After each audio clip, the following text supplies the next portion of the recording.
ఉపదేశ సారంలో 8వ పద్యం. భేద భావనాత్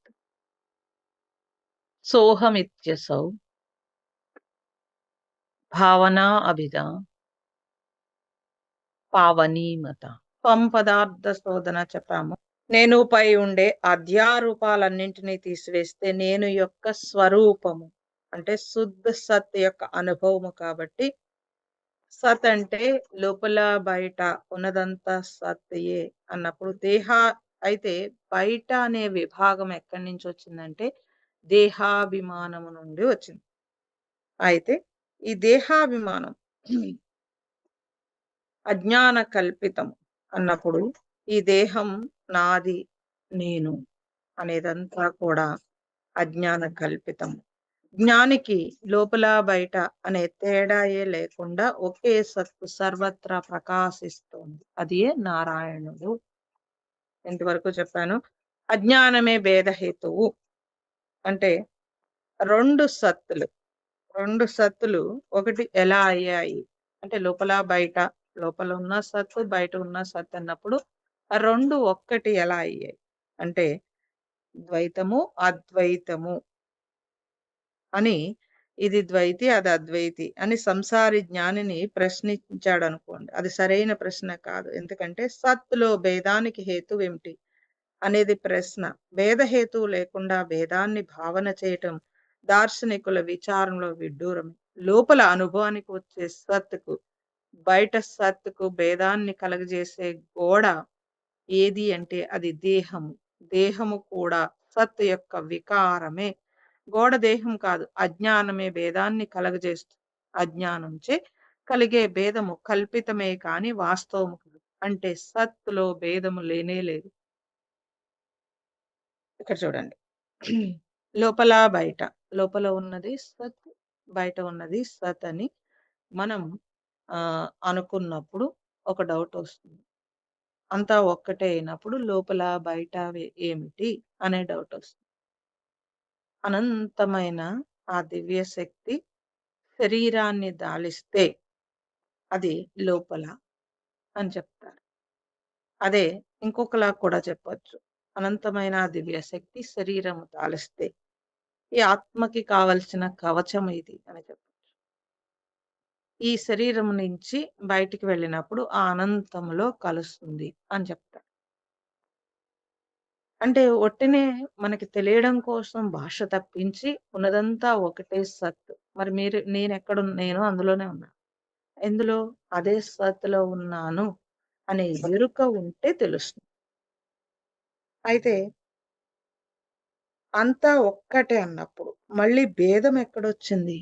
భేదము మన శరీర ధ్యాసలో వచ్చింది. భేదము జీవభావంలో వచ్చింది. నేను ఫలానా అనే నామరూపాల్లో ఇరుక్కుని ఉన్నంత వరకు మనిషి ఆ భేదంతోటే ఉంటాడు. అభేద దృష్టి కావాలి అని తెలిసినా కూడా ఆ అభేదం వైపు జర్నీ కష్టంగా ఉన్నట్టు అనిపిస్తుంది. అంటే చుట్టూ ఉండే పరిసరాలన్నింటిలో ఎప్పుడూ భేదమే ఉంటుంది. కాబట్టి ఈ భావన లోపల బయట అనే భావన ఎంతో విడ్డూరం. ఎందుకంటే లోపల వచ్చే సత్ యొక్క అనుభవము, బయట ఉండే సత్ యొక్క అనుభవము, ఇది మీరు ధ్యానంలో సోహమన్న ఓంకారమన్న ఒకటేనండి. ధ్యానంలో మీరు కళ్ళు మూసుకుని చాలా ప్రశాంతంగా ఉన్నప్పుడు మీరు అంటూ ఉంటారు కదా, కుదిరిందండి బాగానే. ఆ కుదరడం అనేది ఏదైతే ఉంటుందో ఆ టైంలో మీకింకా లోపల బయట గుర్తుకు రాదు చూడండి. ఏం గుర్తుకు రాదు. ఆ తర్వాత ఒకవేళ మనం అంటే ఆ అనంతమైన ఆ దివ్యత్వంలో ఉండి మళ్ళీ బయటకొచ్చేటప్పుడు నేనున్నాను అనే ఒక తలంపు ముందు తెలుస్తుందండి. ఒక చిన్న తలంపు తెలుస్తుంది. నేనున్నాను అనే తలంపు. అక్కడి నుంచి మళ్ళీ అన్నీ వస్తాయి. అంటే ఆ డీప్ స్టేజ్‌లో మీరు పట్టుకుంటే గనక అసలు లోపల బయట లేదు, ఏమీ లేదు, చుట్టూ ఏముందో తెలీదు, ఏమీ తెలీదు. నిద్దట్లో ఎలా అయితే తెలీదు నిద్రలో, మెలకువగా ఉండి మీరు కూర్చునుండి ధ్యానం చేస్తున్నప్పుడు, ధ్యానం చేసే వాళ్ళకి ఈ అనుభవం ఉంటుంది. కాబట్టి మరి విడిగా నాది నేను అంటున్నాను. అంటే ఎందుకంటున్నాను? మళ్ళీ వెంటనే నామరూపాల్లోకి వచ్చేస్తాడు. ఆ నామరూపాలను వదిలేసి ఏ విచారణ చేయక్కర్లేదు. జస్ట్ ఆ ఏకాగ్రతలో అంటే తనతో తాను ఉన్నాడంటే చాలు. అన్నీ పక్కకు వెళ్ళిపోతాయి. ఏ సమస్యలు అన్నీ పక్కకి వెళ్ళిపోతాయి. ఒక్కొక్కసారి చాలా చిరాకుగా ఉండి మనం ధ్యానానికి కూర్చుంటాము. ఒక్కొక్కసారి కుదురుతుంది. ఒక్కోసారి కుదరదు కానీ ఒక్కొక్కసారి చాలా బాగా కుదురుతుంది. అప్పుడు ఈ సమస్య అంటే మీరు కూర్చున్నంత సేపు ఆ సమస్య యొక్క తాలూకా ఆలోచనలు మీకు మెదులుతూనే ఉంటాయి. కూర్చుని మీరు వాటన్నింటిని పక్కకి తోసేసి కొంచెం డీప్‌గా వెళ్లారనుకోండి. ఆ సమస్య అయిపోయింది తెలీదు. తర్వాత బయటకొచ్చేసాక కూడా సమస్య యొక్క తీవ్రత కూడా ఉండదు మీకు. ఆ ఫోర్స్ కూడా ఉండదు. ఆ మనస్సు యొక్క వేగం కూడా తగ్గిపోతుంది. ఇది మనం గమనిస్తే తెలుస్తుంది. ప్రతిసారి మనం ఏదన్నా గుర్తిస్తే దాంట్లో తెలుస్తుంది. అయితే ఓంకారం ఏం చేస్తుందనంటే, ఎప్పుడైతే ఆ మనస్సు యొక్క వేగాన్ని తగ్గించేస్తూ ఉంటుంది. అందువల్ల ఏ సమస్య అయినా సరే చిన్నగా కనిపిస్తుంది. ఇది ఓంకారం యొక్క మహిమ అసల. కాబట్టి ఆహ్, ఎప్పుడైతే మీరు నేను అంటున్నారో, ఒక చోట కూర్చుని నేను అని మీరన్నప్పుడు, ఆ నేను అనేకం నుంచి ఒక చోటకొచ్చింది. మీరు అనేకంలో ఉన్నప్పుడు, నేను అన్నప్పుడు నామరూపాలతో కూడి ఉంది. ఒక పార్టీకి వెళ్లారు. పార్టీలో మీరు ఉన్నప్పుడు, ఆ నేను అన్నింటి మీదకి వెళ్ళింది. ఇంటికొచ్చేసి మీరు ధ్యానం చేస్తున్నప్పుడు, ఆ నేను యాజ్ ఇట్ ఈస్‌గా ఉంది. అంటే యదార్థముగా ఉంది. ఇది మీరు గుర్తిస్తే తెలుస్తుంది. అప్పుడు నేను అనేకంలో ఉన్నప్పుడు, నాలో ఉండే ఆ సత్‌ని గుర్తించలేకుండా కలిసిపోయి ఉన్నాను. అదే సత్ అందరితో మాట్లాడుతున్నా, పార్టీలో లేకపోతే అన్నీ గ్రహిస్తున్నా, ఏం గ్రహిస్తున్నా లోపలుండే ఆ దివ్యత్వంతో మనస్సు ఆ దివ్యత్వాన్ని తీసుకొని అన్నింటి మీదకి ఫోకస్ వెళుతుంది. అదే మనస్సుని మీరు ధ్యానం చేస్తున్నప్పుడు ఆ అనేకం మీదకి వెళ్ళకుండా ఏకం చేశారు. ఏంటి ఏకం చేశారు? అంటే ఒకే ఒక్క చోట అంటే ఇంక మీరు బయటికి లేవకుండా ఉంచారు. ఆ ఏకం, ఆ ఏకం అద్వితీయం బ్రహ్మం. ఎందుకు? అంటే మీరు బయటకొచ్చేసినప్పుడు పట్టుకోలేకపోతున్నారు. ఆ కళ్ళు మూసుకొని ఏకం చేసినప్పుడు. దేనితో ఏకం చేస్తారు? ఆ ఓంకారంతో మమేకం చేసినప్పుడు ఆటోమేటిక్‌గా. ముందు ఓంకారం చెప్తారు కాబట్టి, ఆ ఓంకారం యొక్క తరంగం ఏదైతే ఉంటుందో, ఆ తరంగము యొక్క వైబ్రేషన్ ఇంకా ఉంటుంది మీలో. ఉంటుంది కాబట్టి, మీరు ధ్యానం చేస్తున్నప్పుడు ఆ ఈజినెస్ వచ్చింది. అది మనం గుర్తించలేము. మీకు మొన్న మెడిటేషన్ అంటే ఇనిషియేషన్ ఇచ్చినప్పుడైతే మీరు తప్పనిసరిగా ఆ సైలెన్స్‌ని గుర్తించగలుగుతారు. ఆ సైలెన్స్‌లో ఆ ఎనర్జీని కూడా గుర్తించగలుగుతారు. దాన్ని త్రూ ఔట్ ఉంచుకోవడం కోసం మనం సాధన చేస్తాం. ఎందుకని? అంటే త్రూ ఔట్ ఎప్పుడూ అలాగే సాధన చేస్తే ఒకలా ఉంటుంది. మనం కొద్ది టైం సాధన చేసి, మరలా బయటికి అనేకంలోకి రావాలి అనంటే బోలెడు ఎనర్జీ ఖర్చు చేస్తాం. ఆ ఎనర్జీ ఖర్చు చేసేసే కొలిది ఆ వేగం, మనస్సు యొక్క వేగం అయిపోతూ ఉంటుంది. ఆ వేగంలో వచ్చే ఇబ్బంది కూడా ఇది. కాబట్టి ఆహ్, మనం ఆ నేను అని ఉట్టినే అనుకోవడం కాదు. ఆ నేనులో నిశ్చలంగా ఉండడము. ఉండడానికే ధ్యానం. ధ్యానం మీద నాలెడ్జ్ లేకుండా ధ్యానం చేస్తే చాలా కష్టమండి. ధ్యానానికి సంబంధించి ఆ జ్ఞానం కావాలి. వస్తే ఏంటంటే పట్టుకోగలుగుతాం. ధ్యానంలో పట్టుకోగలుగుతారు. దేన్ని పట్టుకుంటారు? అంటే ఆ సత్తుని పట్టుకుంటే ముందు తర్వాత సత్తుతో ఉండగలుగుతారు. ఈ నాలెడ్జ్ కావాలి. కేవలం నిశ్చలంగా ఉన్నప్పుడు మరి ఆ ఉనికి అంటే నిశ్చలంగా ఉన్నాను అనే ఉనికి లేకపోతే నేను అనే ఉనికి ఏదైతే ఉందో అది మనస్సుతో తెలియడానికి కానీ, అంచనా వేయడానికి కానీ ప్రయత్నిస్తే అది కుదరదు. అప్పుడు అన్యత్వం వస్తుంది. అంటే మనస్సుతో మీరు పట్టుకోలేరు. ఆ ఉనికిని అంటే ఆ సత్‌ని మనస్సుతో పట్టుకోలేరు. ఎందుకని? మీరే సత్ అయ్యున్నప్పుడు మళ్ళీ మనస్సుతో బయట నుంచి పట్టుకోవాల్సుంటుంది. మీరు జాగ్రత్తగా వినాలిది. మనస్సుతో పట్టుకోలేరు కాబట్టి మీరు ఆ మనస్సుని కామ్ చేయాల్సుంది. ఆ ఉనికిగా ఉండడము. అదే భగవాను ఊరక ఉండడము అన్నాడు. ఆ ఉండడం. ఆ ఉండడాన్ని గుర్తించాలి. గుర్తించేది మళ్ళీ మనస్సే అవుతుంది కాబట్టి ఉండడమే. అది ఎక్స్‌ప్రెస్ చేయటానికి కానీ, ఎక్స్‌ప్లెయిన్ చేయడానికి కానీ కుదరదు. ఆ అనుభూతి, ఆ అనుభూతి ఏదైతే ఉందో అది ఆనందము అన్నారు. పిజ్జా తింటే ఆనందమొస్తుంది అన్నారు. అదెంత సేపుంటుంది? జస్ట్ సెకండ్స్ ఉంటుంది. అది ఆనందం కాదు. సుఖం. ఇష్టంలో వచ్చిన సుఖమది. టేస్ట్‌లో వచ్చిన సుఖం. అంటే సుఖానికి, ఆనందానికి తేడా ఉంది. సుఖం టెంపరరీ. అదే పిజ్జా తింటూ, తింటూ నేల మీద పడిపోయింది. నువ్వు తిరిగి తీసుకోలేవు. వెంటనే దుఃఖం. దేనికొచ్చింది దుఃఖం? పడిపోతే పడిపోయింది ఇంకోటి కొనుక్కోవచ్చు కదా! కాదండి డబ్బులు పోయినియి. డాలర్లు పడిపోయినియని మనస్సు గుర్తించింది. మనస్సు గుర్తించింది డాలర్లు పోయినియని. ఎందుకు గుర్తించింది? పనిలేదా అంటే, ఆ డాలర్ల కోసం ఆ మనస్సుని నలిపి, నలిపి నువ్వు కష్టపెడుతున్నావు కాబట్టి దానికే ఆ పనుంది మరి. మళ్ళీ ఆ డాలర్ల కోసం మనం ఆ మనస్సుని ఇష్టం వచ్చినట్టు నలిపి పడేస్తాం మరి. పరుగు పెట్టిస్తాం దాన్ని, వేగం చేయిస్తాము, ఎన్నో చేస్తాం కాబట్టి మనస్సుకి ఇమ్మీడియేట్‌లీ గుర్తింపు ఏదొచ్చింది? అయ్యో!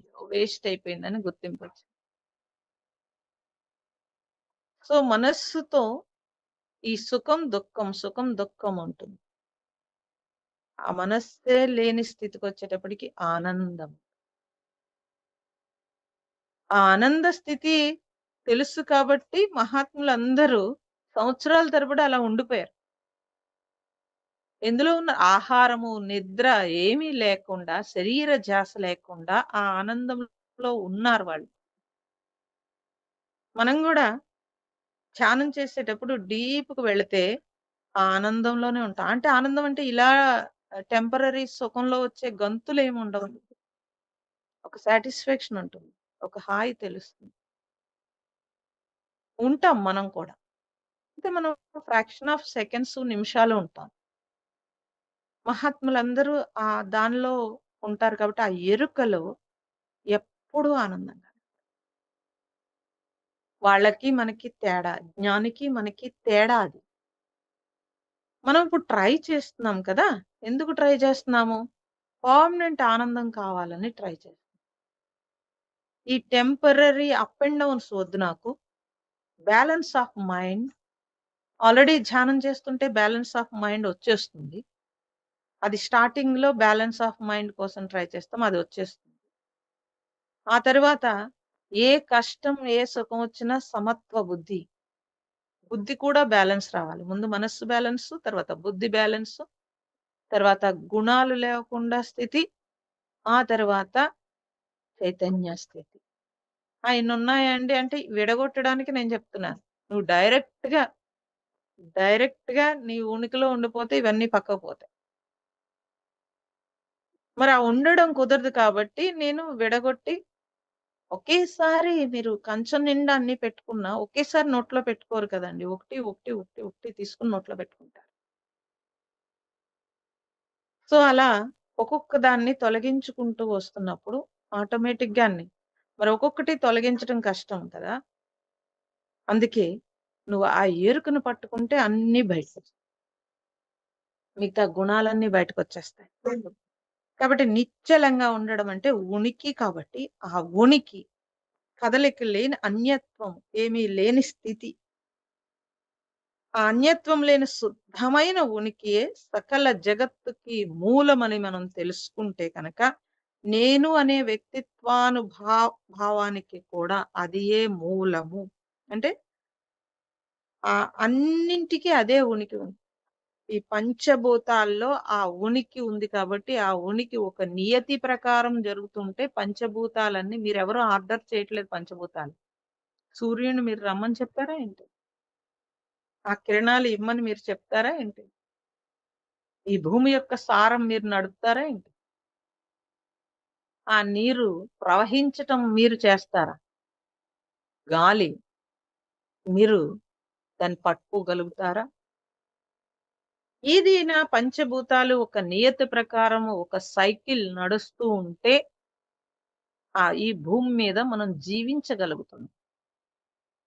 అటువంటి పంచభూతాల యొక్క నియతి ఏదైతే ఉందో దాన్ని సత్ అన్నారు. టోటల్ వేదాల యొక్క సారం అదే మరి. ఆ సత్ ఏదైతే ఉందో అది నాలోను, బయట, లోపల అంతటా అదే ఉంది. దాన్ని నేను తెలుసుకోవడము. తెలుసుకోవడం అంటే అదే అయ్యున్నా కూడా నా ఎరుకలో అది లేదు. దాని కోసం ఇప్పుడు మీరు కష్టపడి చదువుకుంటారు. చదువుకుంటే చిన్నప్పటి నుంచి డిగ్రీ వరకు ఏదో చదువుకొని, ఒక జాబ్‌కి ఇంటర్వ్యూకెళ్లారనుకోండి. వాడు అప్పుడు డిగ్రీ క్వెషన్‌లే వేయడు. ఎప్పటియో ఉన్నవేవో ఏసినా, మీరప్పుడు ఆ క్వెషన్స్ మీకనిపించకపోయినా, కానీ లోపల నుంచి ఆ నాలెడ్జ్ ఆటోమేటిక్‌గా మీరు దానికి ఆన్సర్ చేయగలుగుతారు. జాబ్‌లో కూడా అంతే. జాబ్‌లో కూడా మీరు సీనియర్ అయ్యే కొలది అవన్నీ మీకు గుర్తుకున్నట్టు అనిపించవు. కానీ ఎవరైనా దానికి సంబంధించి ఏదైనా చేస్తున్నారనుకోండి. అంటే తప్పు చేస్తున్నారు. లేకపోతే అది పాడవుతుంది అన్నప్పుడు ఇమ్మీడియేట్‌లీ మీకు టక్కుమని ఆ తలంపుతోటి ఇది ఇలా కాదు, ఇలాగా అని వెంటనే చెప్పేస్తారు. అంటే ఆ నాలెడ్జి మీకు ఏదో పేజీలు, పేజీలు ఉండకపోయినా దాని సారం అనేది ఒకటి లోపల ఉంది. అది సమయం వచ్చినప్పుడు బయటకొచ్చింది. సత్ యొక్క సారమే నేను. ఆ సత్ లోపల ఉంది. సో, దాన్ని గుర్తించడానికి ఇన్ని తిప్పలెందుకండి? అంటే అదే నేను అనుకోకపోవడం వల్ల వచ్చిన తిప్పలిదంతా. అదే నేను అనుకోవట్లేదు. నేను వేరే అనుకుంటున్నా. ఏ గంతులెందుకండి? కళ్ళు మూసుకుంటే నువ్వు ఆ సత్తులో ఉండొచ్చు శుభ్రంగా. అంటే ఆ మూసుకోవడానికి, ఆ సత్తులో ఉండడానికి కొంత ప్రయత్నం చేస్తుంది. కొద్ది రోజులు ఆ మార్గం వైపు లేకపోతే ఆ ఏకాగ్రత కోసము జర్నీ చేసేటప్పుడు ఆ నాలెడ్జ్ సంపాదించుకోవడానికి దా దాని కోసం మనం ప్రయత్నం చేస్తాం. అంతే తప్పించి ఏంటి గంతులు? జనాలు ఆ సత్తులో ఉండడం చేతకాక ఈ నామరూపాలు బయట ఎలా ఇరుక్కున్నారో మళ్ళీ ఆధ్యాత్మికం పేరు చెప్పి అలాగే ఇరుక్కుంటారు. అలా ఇరుక్కోకూడదు. నిన్ను నువ్వు గుర్తించకుండా నువ్వెవ్వరిని గుర్తించలేవు. నన్ను నేను గుర్తించడం అంటే నాలో ఉండే ఆ దివ్యత్వము. ఆ దివ్యత్వమే దైవత్వం కాబట్టి ఆ దివ్యత్వాన్ని నేను గుర్తించగలిగితే లోపల గుర్తించితేనే బయట సత్‌ని గుర్తించగలుగుతాం. చెప్పుకోవడానికి ఈ చైతన్యము అని మనం చెప్పుకుంటాం కానీ, ఆ చెప్పుకున్న బలం సరిపోదు. అన్నీ వింటాము, లేతే బుక్స్ చదువుతాము, లేకపోతే నేర్చుకుంటాము, అన్నీ తెలుసుకుంటాము. కానీ, ఆ అనుభవం కావాలి. ఆ అనుభవంలో నిలిచి ఉన్నప్పుడు నీకు భయం కానీ, బెంగ కానీ, బాధ కానీ లేదు. ఆ అనుభవం లేకపోతే అన్నీ వస్తాయి. కాబట్టి ఆ ఉనికి అంటే సకల జగత్తుకి మూలం అదే కాబట్టి మరి ఈ అభేదము ఎలా అంటే ధ్యానంలో అభేదం లేదు. మనం రోజంతా సంసార వ్యవహారాల్లో తలమునకలై సాయంకాలం కొద్దిసేపు ధ్యానం చేద్దామంటే వెంటనే ఏకాగ్రత కుదరదు. టైం పడుతుంది. అంటే మీ మనస్సుని అనేకం మించి చాలా స్పీడ్‌గా తిప్పిన అనేకం మించి మళ్ళీ ఒక చోటకి తీసుకురావడానికి కొద్దిగా టైం పడుతుంది. అయితే ఎందుకు? అంటే ఆ మనస్సులో ఆ సంసారం యొక్క ఫోకస్ ఉంది. ఆ ఫోకస్ ఏదైతే ఉంటుందో అది సినిమా రీల్‌లా తిరుగుతుంది. ఇంగువ ఒక బట్టలో మూటగట్టారనుకో, ఇంగువ తీసేశారు. తీసేసిన ఆ బట్ట అలా స్మెల్ ఒస్తుంది. సో, సెంట్ స్ప్రే చేసుకున్నారు. ఆ స్ప్రే చేసుకుంటే ఆ వస్త్రానికి ఆ స్ప్రే చేసినది సెంట్ పట్టేస్తుంది. వాష్ చేసాక కూడా ఇంకా సెంట్ స్మెల్ ఉంటుంది. బాగా 2, 3 సార్లు వాష్ చేసేస్తే పోతుంది. అలాగే ఈ సంసార వ్యామోహము ఇంగువలాగా స్మెల్లొస్తూ ఉంటుంది. అది చాలా సేపు చాలా నడుపుతూ ఉంటుంది మనల్ని. దాన్ని కట్ చేసి మనం ధ్యానంలో మరి ఒకేసారి అలా కట్ చేయలేరు కాబట్టి, మీరు రోజు మొత్తంలో నేనేం చెప్తానంటే, ఈ నేను మీద ఆపాదించిన అధ్యారోపాలన్నీ అనవసరమైనయన్నీ తీసి పడేయాలి మనం. అవసరమైన అంటే ఈ శరీర పోషణకి అవసరమైనవేవో కొన్ని ఉంచుకుని, మిగతావన్నీ తీసి పడేస్తే, మీ నేను మీ దగ్గరుంటుంది. అంటే తగులుకుని ఉండదు. అన్నింటి మీద తగులుకుని ఉండదు. ఓకే. సో, అలాగే మనం ప్రతి పనిలోను అనవసరమైన వాటి జోలికి తగులుకోకుండా జాగ్రత్త పడితే చాలు. మనస్సు నిండా సంసార వాసనలు నిండి ఉంటే. కాబట్టి ధ్యానానికి తగినంత తయారీ అవసరం. తయారీ అంటే ఏమి తయారీ అవసరం లేదండి. ఏ తయారీ అనంటే ఒక ప్రిపరేషన్. నువ్వేదైనా ఒక పని చేసేటప్పుడు బోలెడు ప్రిపేర్ అవుతూ ఉంటావు. అన్నీ తెచ్చుకొని ఇప్పుడు మీరు ఏదైనా వండుకోవాలి. అన్నీ తెచ్చుకొని బోలెడు ప్రిపేర్ అవ్వరండి. అన్ని ఇంగ్రీడియెంట్స్ అక్కడ పెట్టుకొని బోలెడు ప్రిపేర్ అయ్యి అప్పుడు దాన్ని తయారు చేసుకుంటారు. అందుకే తెల్లవారుజామున ధ్యానం బావున్నట్టుంటుంది. ఎందుకని? రాత్రి మీరు పడుకున్నప్పుడు అన్నీ డ్రాప్ చేసేసారు కాబట్టి, ఇంకా అంత వేగం లేదు మనస్సు. కాబట్టి లెగిసిన వెంటనే మీరు మొహం కడుక్కొని ధ్యానం చేస్తే ఆ ధ్యానం బావుంటుంది. ఈవినింగ్ ధ్యానం చేస్తే కనుక, ఈవినింగ్ ధ్యానం ప్రాక్టీస్ ఉండాలి. అన్నీ పక్కన పెట్టగలిగేంత ప్రాక్టీస్ ఉండాలి మనస్సుకి. సో, అలాంటి స్థితి చూస్తున్నప్పుడు మనకర్థమవుతుంది. మనం ఎన్ని పోసుకుంటున్నామో, ఎన్ని పోసుకుంటామో మనకు తెలుస్తుంది. ధ్యానం కుదరట్లేదనుకోండి, మీకు చాలా చిరాకనిపిస్తుంది. తెలియకుండానే అలా వచ్చేస్తా ఉంటాయి ఆలోచనలు. ఆ వేగం చూస్తే లోపల అంత ప్రెషర్ ఉందని తెలుస్తుంది. అందుకే అంత ప్రెషరు అప్పటికప్పుడు ఆపడం కాదండి. ముందు నుంచి పోసుకోకుండా ఉండాలి. రామకృష్ణుడు కంచె వేసుకోమని చెప్తాడు. సాధకుడు మొక్కకి ఎలా అయితే చిన్నప్పుడు కంచె వేశారో, సాధకుడు కంచె వేయమంటారు. ఏ కంచె? అంటే పరిసరాలు ప్రభావం మన మీద పడకుండా జాగ్రత్తగా నువ్వు జపధ్యానం అనే కంచె వేయను. ఎటువంటి పరిసరాల ప్రభావం మన మీద పడకుండా ధ్యానం అనే కంచె వేసుకున్నామనుకో, మనం జాగ్రత్తగా ఉండగలుగుతాం. ఓకే. మన హృదయంలో ఆత్మ రూపంగా విరాజిల్లే ఈశ్వరుని ఎడల దృఢమైన భక్తి కలిగి ఉండాలి. ఈ కంచె వేసుకోవాలి. అది సరిపోకుండా హృదయంలో ఉన్న ఆత్మరూపంగా ఉన్న ఈశ్వరుని పట్ల భక్తి కావాలి. భక్తి మీన్స్ ప్రేమ. అంటే ఆత్మాత్మని నోటితో అనడం కాదండి. దాని మీద దృష్టి. సో, ఆ ఫోకస్, ఆ ఫోకస్ దాని మీదకే వెళ్తున్నప్పుడు, ఇటు బయట జపధ్యానాలతో కంచె వేస్తాము. ఇటు హృదయం మీద ఫోకస్ పెడతాం. అప్పుడు మనస్సు ఎటు కదలకుండా అటే జర్నీ చేస్తుంది. ఇవన్నీ ధ్యానానికి టెక్నిక్‌లు. మీరవి తెలుసుకొని జాగ్రత్తగా పట్టుకోవాలి. ఓకే. సో, దృఢమైన భక్తిని కలిగి ఉండాలి. ధ్యానానికి ఇది మొదటి అర్హత. ఏది? అంటే పరిసరాలు ఎక్కడైనా సరే వెళ్తున్నప్పుడు మనం రేపు అంటే ఇవాళ, ఇవాళ జర్నీ ఇవాళంతా పగలంతా ఎక్కడ తిరుగుతున్నామో చూస్తే, రాత్రి ధ్యానానికి జాగ్రత్త పడాల్సి ఉంటుంది. లేదా తెల్లవారుజామున ధ్యానం రేపు ధ్యానం చేయాలంటే ఇవాళ జాగ్రత్త పడాలండి. అంతేగాని అప్పటికప్పుడొచ్చి అలా కూర్చుండిపోవడం గాదు. ఎక్కడెక్కడ తిరుగుతున్నాము? ఎలాంటి ప్లేసులకి వెళ్తున్నాము? ఎందుకు వెళుతున్నాము? ఇవి రేపు ధ్యానానికి మనకి ఇబ్బంది పెడతాయా?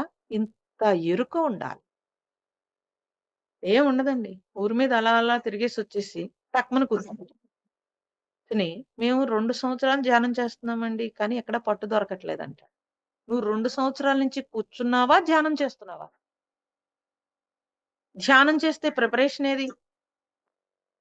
2 సంవత్సరాలు ఉద్యోగం చేయడానికి, లేకపోతే మీరు ఉద్యోగం చేయడానికి ఒక 25 సంవత్సరాలు ప్రిపరేషన్ చేశారు. చదువనే ప్రిపరేషన్. ప్రమోషన్ రావాలంటే ఓ 10 సంవత్సరాల ప్రిపరేషన్ ఉంది. పెళ్లి చేసుకొని భార్యాభర్తలిద్దరూ అర్థం చేసుకోవడానికి ఒక 20, 30 సంవత్సరాలు పడుతుంది. మరి ధ్యానానికొచ్చి ఇలా కూర్చుని, అలా కూర్చుని దానికింకసలు ప్రిపరేషన్ చేయడు. ధ్యానానికి ప్రిపరేషన్ ఏముండదండి. ఊరంతా పగలంతా అన్ని పనుల్లోనూ ఇరుక్కుని ఒకేసారి ధ్యానం చేయాలంటే మరి తప్పదు కదండీ ఉద్యోగాలంటే. ఉద్యోగం చెయ్యి. ఉద్యోగంలో ధ్యాస బయటికి పెట్టకు. ఉద్యోగంలో మాత్రమే పెట్టు. వంట చెయ్యి, లేతే ఇంట్లో అన్ని పనులు చెయ్యి. కానీ ధ్యాస మిగతా అన్నింటి మీద తగ్గించు. ఇంట్లో చాలా ఉంది. ఓ పక్క నువ్వు సాధన చెయ్యాలనుకుంటున్నావు. ఓ పక్క గృహస్థుగా ఉంటున్నావు. ఈ రెండింటిని సెపరేట్ చేయడం కుదరదు. కానీ రెండింటిని కలపడం కూడా కుదరదు. సో, ఎంతవరకు మన ధ్యాసని అక్కడ ఉంచాలో అంతవరకు ఉంచి వెనక్కి తీసుకోవాలి. తాబేలు ఉదాహరణ అందుకే. తాబేలు ఇంద్రియాలన్నీ కూడా అవసరమైనప్పుడు వాడి మిగతా టైంలో వెనక్కి లాగేస్తుంది. అందుకే బోలెడు ఎనర్జీతో ఉంటుంది. అక్కడెక్కడో గుడ్లు పెట్టి ఇక్కడి నుంచి కంటి చూపుతో పొదిగేస్తుంది. ఆత్మ వైపు. నిన్నే చెప్పారు ఎవరో. రామకృష్ణుడు చెప్పింది మర్చిపోయాను నేను. ఈగ లడ్డూ మీద, మురికి మీద, అన్నిటి మీద వాలుతుంది. కానీ మెరుస్తుంది కదా అని అక్కడ అగ్ని మీద వాలదు. మనస్సు కూడా అన్నింటి మీదకే వాలుతుంది. ఏ శక్తిని ఆధారం తీసుకొని బయటకొచ్చిందో దాని మీదకి వెళ్ళదు. అన్నింటి మీదకి మనస్సు వెళ్తుంది. కానీ ఆత్మ మీదకి వెళ్ళదు. ఈ ఈగలాగా. సో, మనిషి యొక్క మనస్సుని ఈగతోటే పోల్చొచ్చండి. ఇంక దేనితోటి పోల్చక్కర్లేదు. అలా జుమ్మంటూ చాలా హుషారుగా వెళ్లి దాని మీద వాలి, ఆ లడ్డూని అక్కడే కూర్చోమంటే కూర్చోదు. వెంటనే అక్కడేదో అయిపోతుందేమో అని భయం. మనం గూడా అంతే. హాయిగా ధ్యానం కుదిరింది. కూర్చోవచ్చు కదా! కుదురుతుందని తెలిసినప్పుడు మిగతాయన్నీ అనవసరమైనయన్ని పక్కన పడేసి నువ్వు కూర్చోవచ్చు కదా! కూర్చోడు. కుదురుండదు. కాదండి. ఆత్మ వైపు జర్నీ చేయించేది. ఆత్మ వైపు జర్నీ చేయాలి. నువ్వు అలా చేయించగలిగితే, ఎవరితోటైనా అలా చేయించగలిగితే పర్వాలేదు. నువ్వే ఆత్మ వైపు వెళ్ళకుండా ఎవరితో చేయించగలుగుతావండి? ఎవరికైనా హెల్ప్ చేయటం అనంటే, నువ్వు సంపూర్ణంగా వాడి నామరూపాలు తీసేసి హెల్ప్ చేయాలండి.